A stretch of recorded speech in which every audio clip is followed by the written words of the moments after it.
Did you know that the Feast of Tabernacles is called a Feast of the Lord? Many times people come to me and they say, Jürgen, we really like the Feast of Tabernacles of the Christian Embassy. Now let me tell you, the Feast of Tabernacles is not a feast of the Christian Embassy. This is a feast where God says, this is my feast.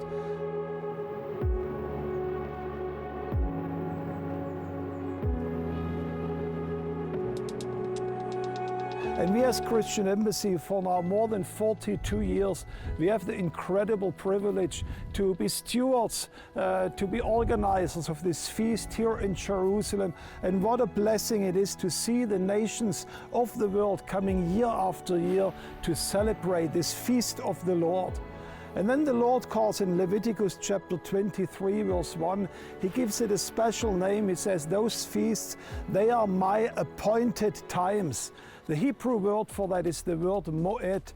And the best way how you could probably explain a Moed is like a specific calendar entries where God says, that's the time when I want to meet with you.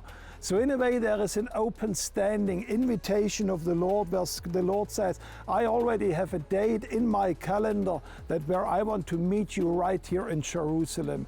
And of course I'm fully aware that the Lord is everywhere to be found at any time, at any location. However, there are special times where the Lord wants to meet us in unique ways. And we hear this so many times from pilgrims coming up from around the world, how special this time was in Jerusalem. They said it's really, we met with God right here.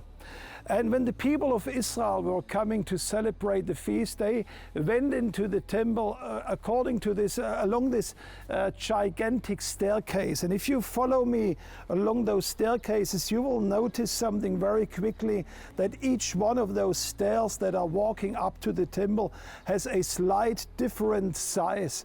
And this wasn't because the Jewish people couldn't do it better at the time 2,000 years ago, but the rabbi said this was very intentionally done because they said coming up to the house of the Lord to meet the Lord during the Feast of Tabernacles or to any other occasion should never become a routine. So to speak, you need to think about every single step that you take into the presence of God.